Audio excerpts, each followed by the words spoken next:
Hey guys, let me explain what this video is because this is laid out a little different than my other ones. First of all, we've done testing on all these rounds here, and these videos here on the right, you can press them at any time and it'll jump to that, and then you can watch those individual ones. When you hit back on your browser, or there'll be a button that lets you jump back here, it'll actually be to this point so that you don't have to hear the explanation again. It'll take you back here.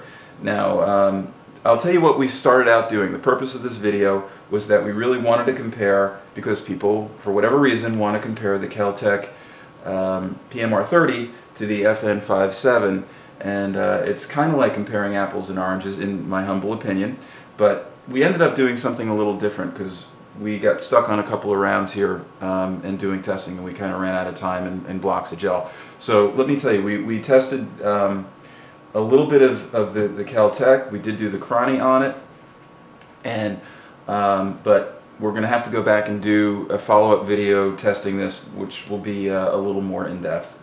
We also tested the FN SS190 round out of this, but we were limited to the number of rounds that we had, included what we had, but again, we're going to have to do some more testing on that. However, if you search that on the internet, you're going to find that there's plenty of tests out there for the SS190.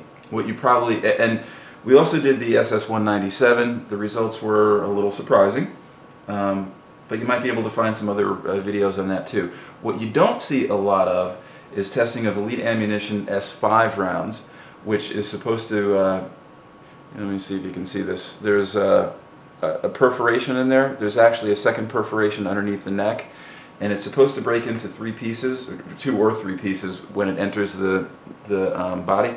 But it didn't do that with the gel test, so I also included down there the clay test that I did, where it did break up into 3 pieces, so I encourage you to look at both of those.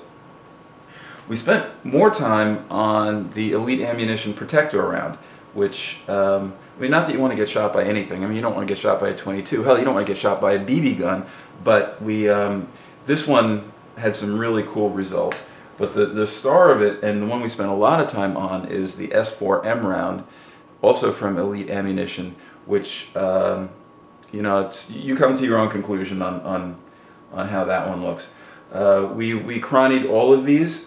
We did it out of an AR-57 as well for all of the 5.7 by 28 rounds, with the exception of the SS190, because again, we ran out of rounds.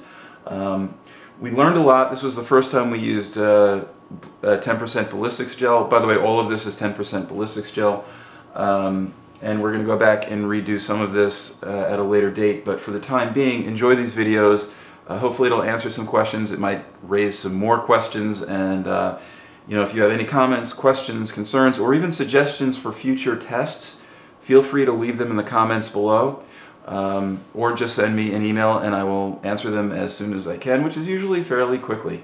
So enjoy this, and as always, happy and effective shooting, everyone.